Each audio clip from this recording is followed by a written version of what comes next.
£2 for a picture. Mr. White has a small shop in the middle of our town, and he sells pictures in it. They are not expensive ones, but some of them are quite pretty.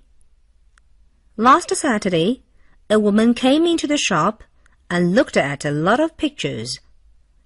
Then she took Mr. White to one of them and said, "How much do you want for this one?" It was a picture in the field. Mr. White looked at it for a few seconds, and then went and brought his book. He opened it, looked at the first page, and then said, "I want £20 for that one." The woman shut her eyes for a few seconds and then said, "I can give you £2 for it." £2? Mr. White said angrily. £2? But the canvas cost more than £2. "Oh, but it was clean then," the woman said.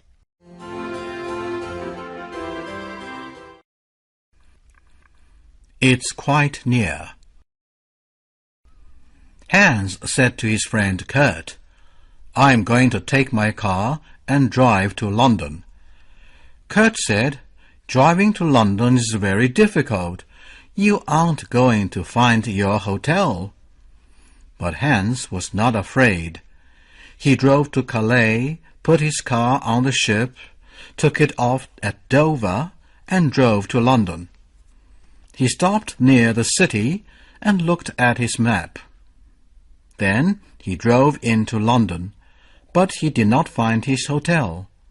He drove round and round for an hour, and then he stopped and got out of his car. A taxi came, and Hans stopped it. "Take me to the Brussels Hotel," he said. But he did not get into the taxi. He got back into his car.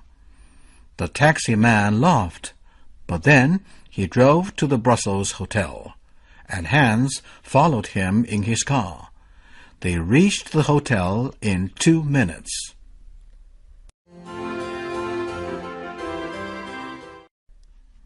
Does the woman soldier need to sing? There were men soldiers and women soldiers in an army camp, and every Sunday morning they all went to church. But a lot of the soldiers did not like it much.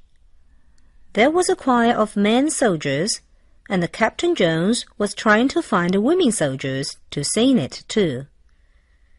But none of the ones in the camp offered to do this. Then one day, Captain Jones saw a new girl soldier. She was a tall, very beautiful girl. Captain Jones went to her and said, "Will you come and sing in the choir at our church, please?" The girl was very surprised and said, "But, sir, I can't sing at all." "Oh, that's all right," answered Captain Jones. "That doesn't matter at all. You don't need to sing. I only want someone to keep the men soldiers looking in front of them when they are in the church."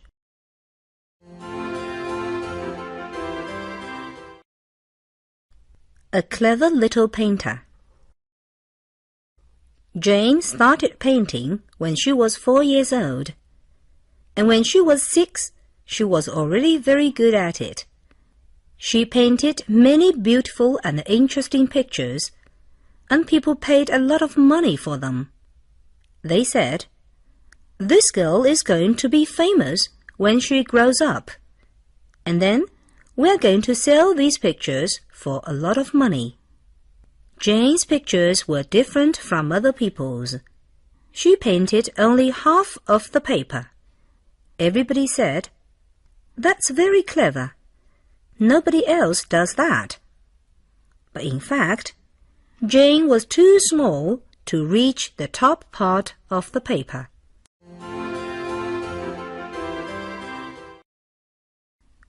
David's summer job. Last summer, David had a job at a hotel in New Mexico. He had to work a lot, but he had a good time too. He was in the hotel kitchen and dining room in the morning and evening. He didn't have to work in the afternoon. He was in the hotel kitchen at 6:30 in the morning. He ate breakfast. Then he had to help the cook and the waiters. David, did you clean table number 5? Yes, I took the dirty dishes to the kitchen. David, did you see the bread? Here it is. I'm sorry, but I ate a piece. David was busy in the morning. In the afternoon, he went swimming and saw his friends. He bought some new clothes. He had a good summer. He went swimming a lot and made a lot of friends.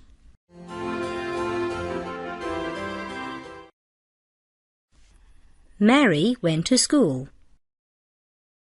Mary was an English girl, but she lived in Rome. She was 6 years old. Last year, her mother said to her, "You are 6 years old now, Mary, and you are going to school here. You are going to like it very much, because it's a nice school." "Is it an English school?" Mary asked. "Yes, it is," her mother said. Mary went to the school and enjoyed her lessons.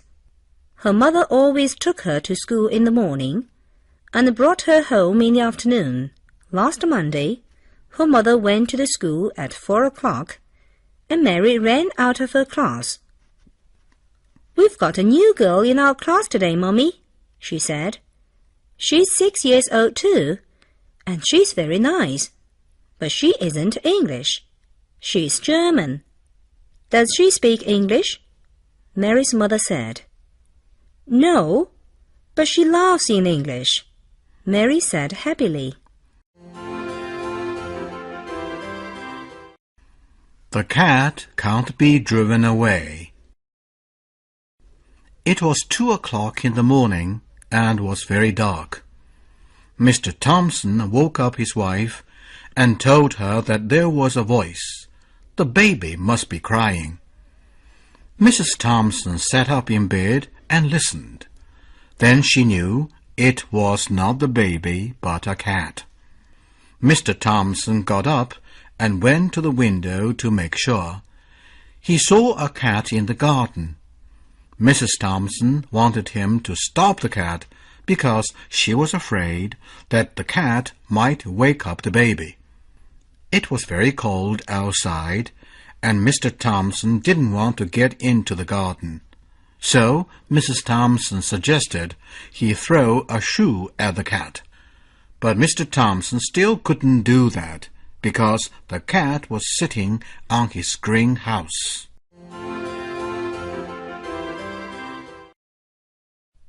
Who put glue on my chair? Peter is 8.5 years old, and he goes to a school near his house. He always goes there and comes home on foot, and he usually gets back on time. But today, he comes home from school late. His mother is in the kitchen, and she sees him and says to him, "Why are you late today, Peter?" "My teacher's angry and sends me to the headmaster after our lessons," Peter answers. "To the headmaster?" His mother says. "Why does she send you to him?" "Because she asks a question in the class," Peter says, "and none of the children give her the answer except me." His mother is angry. "But why does the teacher send you to the headmaster then? Why doesn't she send all the other stupid children?" She asked Peter. "Because her question is, 'Who put glue on my chair?'" Peter says.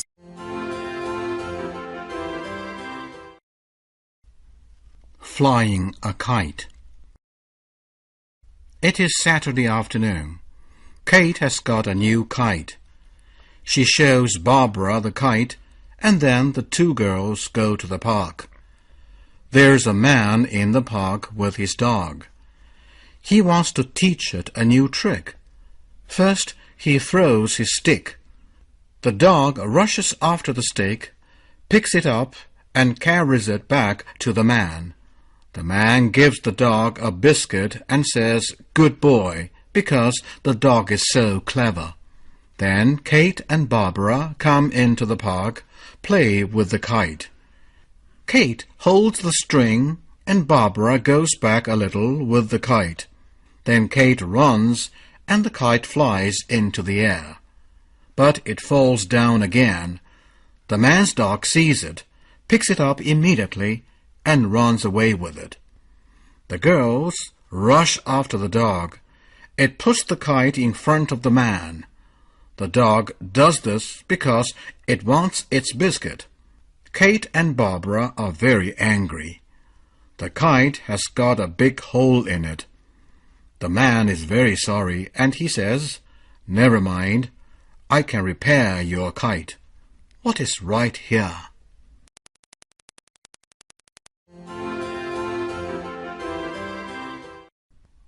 Seeing a doctor for my uncle. Hob sat in the doctor's waiting room. There were many sick men there. Some had colds, some had coughs, and some headaches. They all looked sad. Hob was reading an exciting story in the magazine. Just then, the doctor came in. He said he was ready to see the next person. The doctor asked Hob to lie down and open his mouth. Hob tried to speak, but the doctor didn't let him speak. The doctor had a good look, and then he said, "Well, young man, you are not ill at all. There's nothing wrong with you." "I know there isn't," said Hob. "I just came to get a bottle of medicine for my uncle."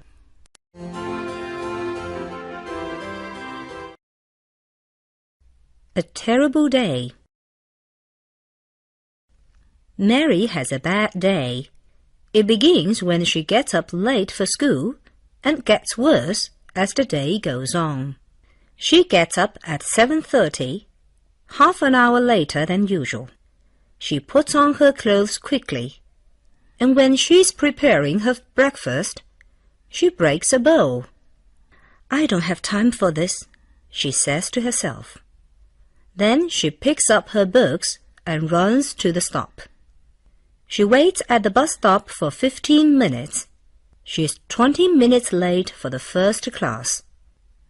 When the English lesson begins, she finds she doesn't bring her textbook.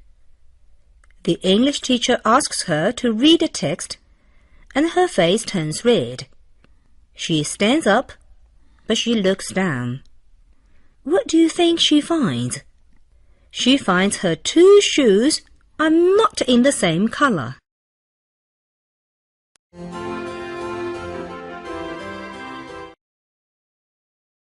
Watch the door all the time. Once, when Nasreddin was a boy, his mother went out for a picnic.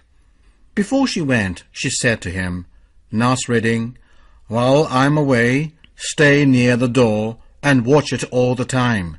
She said this because there were a lot of thieves in their town. Nasreddin sat down beside the door. After an hour, one of his uncles came. He said to Nasreddin, "Where is your mother?" "At a picnic," he answered. "Well," said the uncle, "we are going to visit your house this evening. Go and tell her." His uncle then went away, and Nasreddin began to think. Mother said, "Watch the door all the time." And uncle said, "Go and tell her." He thought and thought. Then at last he pulled the door down, put it on his bag, and went to his mother with it.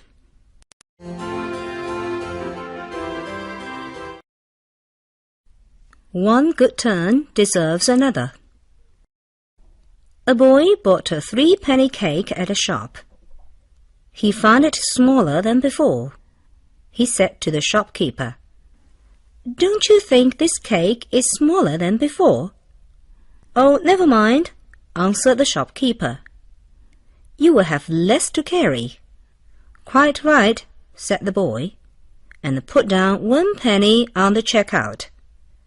Just as he was leaving the shop, the shopkeeper called him. "Hi, you didn't give me enough money." "Oh, never mind," said the boy. "You'll have less to count."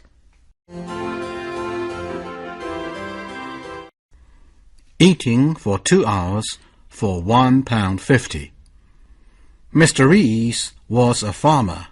He and his wife grew a lot of things, and they had a few cows. They worked very hard. One day, Mr. Rees said to his wife, "Let's go to Portsmouth next Sunday. We can have a good lunch there, and then we can go to the cinema." His wife was very happy when she heard this, because she and her husband always ate a lot, and she did not like cooking 3 times a day every day. They went to Portsmouth by train and walked about for an hour. Then, when it was 12 o'clock, they wanted to have a meal. They looked at several restaurants. In one of them there was a notice outside, "Lunch, 12:30 to 2:30, £1.50. "Well, that's good," Mrs. Reed said. "We can eat for 2 hours for £1.50 here. This is the place for us."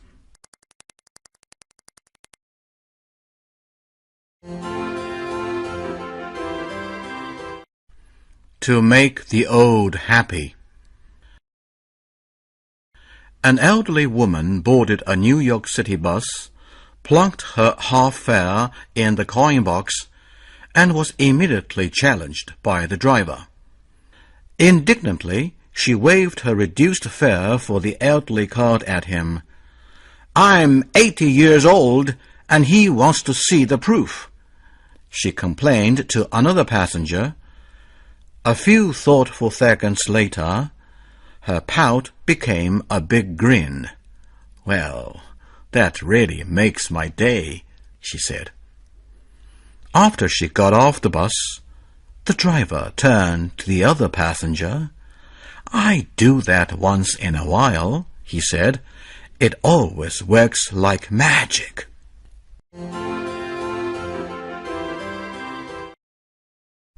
Fire, fire. Mr. Brown was busy writing letters in his room when his servant, a very stupid boy, rushed into his master's room. The boy shouted loudly in an excited voice, "Fire! Fire! The kitchen is on fire!" Mr. Brown got up quickly, and he and the boy ran as fast as they could to the kitchen. "Look there!" shouted the boy, pointing to the leaping flames. He carelessly left some dry wood near the fire, and this was alight and blazing hard. Mr. Brown saw a big pot of boiling water on the top of the stove. "You silly fellow," he said. "Why didn't you throw that on the burning wood? That would have put it out quickly." "Oh, no," said the boy slowly. "That water would be useless. It's hot water."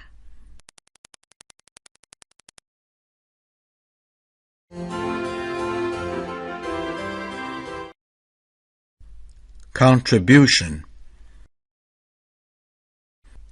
A friend of mine, a Sunday school teacher, attended a church dinner with her husband, who isn't much of a church-goer. The pastor asked each person to stand, introduce himself, and describe his contribution to the congregation. As it became apparent to the husband that everyone else was deeply involved, he grew more and more uncomfortable. But when it was his turn to speak, he rose to the occasion. Thinking of his 6 children, he said, "My name is Dave, and I supply the kids for the Sunday school." He got a standing ovation.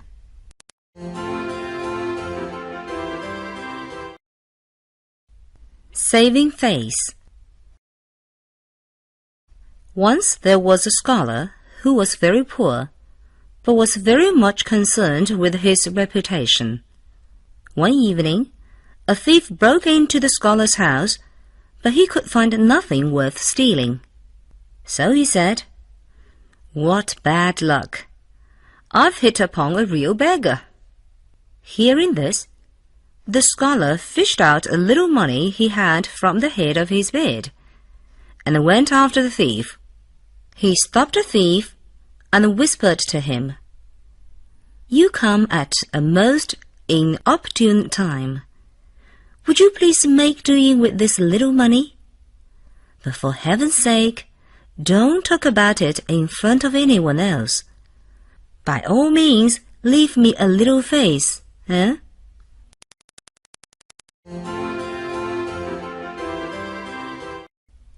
Einstein and Charles Chaplin. Einstein was a great admirer of Charles Chaplin's films. Once, in a letter to Chaplin, he said, "I admire you very much. The modern times everybody in the world can understand. You will certainly become a great man."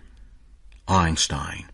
In his answer to this letter, Charles Chaplin wrote, "I admire you even more.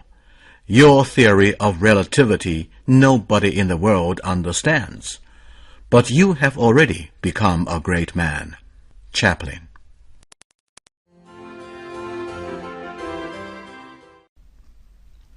A Dirty Piggy 1. Andy and Dudu are good friends. Andy is a dirty piggy, and Dudu is a little rabbit. Dudu's face is white and clean, but Andy's face is very dirty. Dudu gives Andy a mirror as a birthday present and says, "Andy, please look in the mirror every day." It is morning.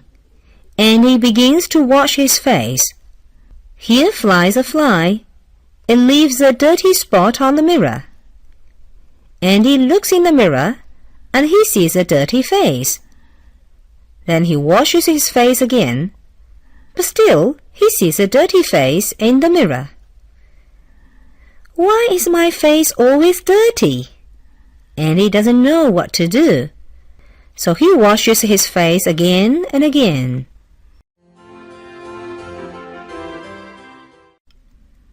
A Dirty Piggy 2. The next day, Dudu comes to visit Piggy. Piggy is washing his face.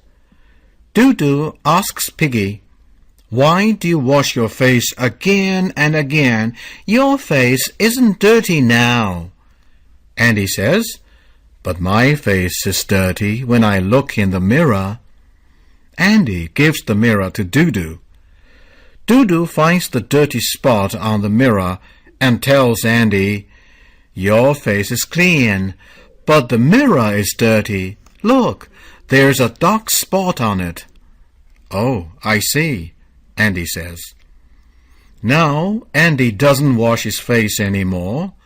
When Andy sees his dirty face in the mirror, he always thinks, "My face is clean, the mirror is dirty." The dirty piggy looks in the mirror every day, but his face is still dirty.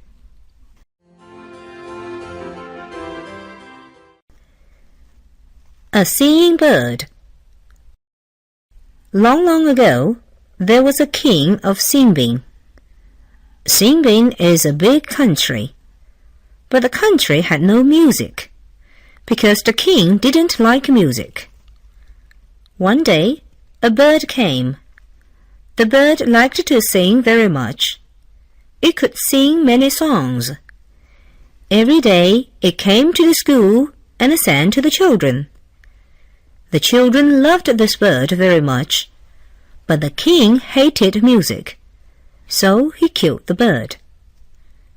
The children were very sad. They cried and cried. Suddenly, the bird's feathers flew to the sky. They flew up everywhere. People could hear the songs of the bird again. The next morning, When the king opened the window, a feather flew into his bedroom. It began to sing songs. The king was very angry, and he went mad.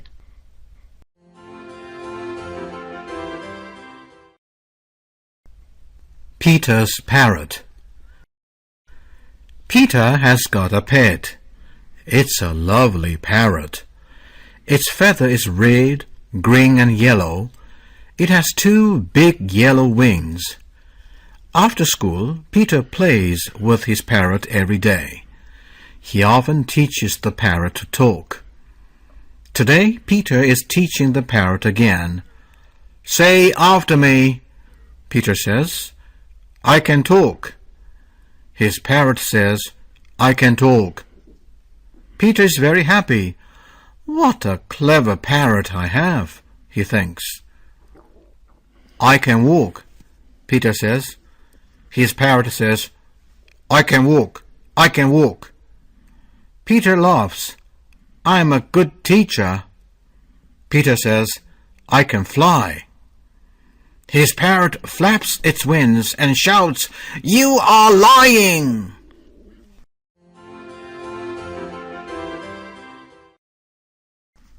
Making an apology. Lucy and Tom are in the same art class. They're drawing a picture together. "Use a green crayon to draw the grass," Tom says. "Okay, let's draw," Lucy says. "Use a red crayon to draw the sun," Tom says. "Why should we use red? I think the sun is yellow," Lucy says. "No, the sun is red." "No, the sun is yellow," Lucy shouts and starts to draw.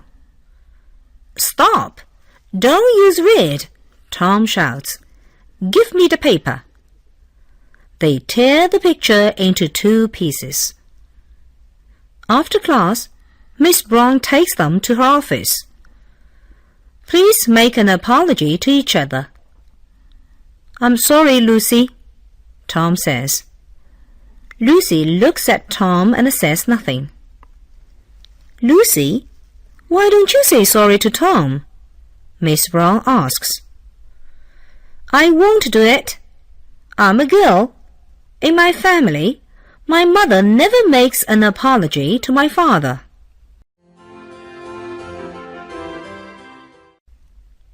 Performing on TV. Danny is 6 years old. He can play the piano a little. He likes to perform before others. One day, he goes to his cousin's house. Danny's cousin is 4. His name is Bob. There's a piano in Bob's living room. Danny is very happy. He sits in front of the piano and starts to play. Bob stands beside him and listens to the music. "What do you think of it?" Danny asks. "I think you can perform on TV," Bob says. Danny is very satisfied. "Really?" "If you perform on TV, I can turn it off," says Bob.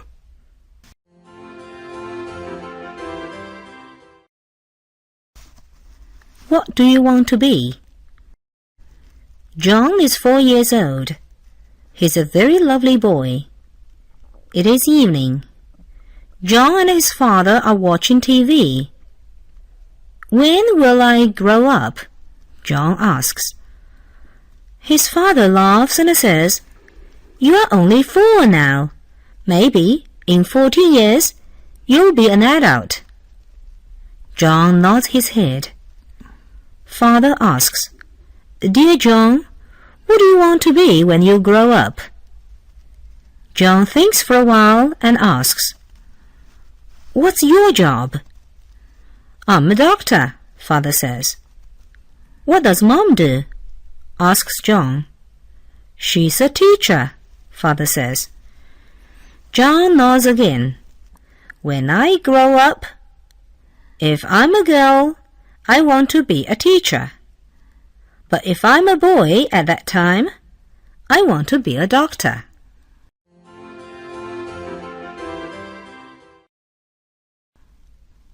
Taking a photo. Mary and Lucy are good friends. Mary is 7 years old. Lucy is only 5. Today is Sunday. Mary and Lucy are looking at the photos in Mary's bedroom. Who's he? Lucy points at a man in a photo. He's my dad. He looks so young, Mary says. The woman beside him is your mom, isn't she? Asks Lucy. Yes, the pretty woman is my mom. How beautiful she is, says Mary. Oh, this is the photo of their wedding ceremony. But Mary, I can't see you in the photo. Mary thinks for a while and smiles. I took the photo for them.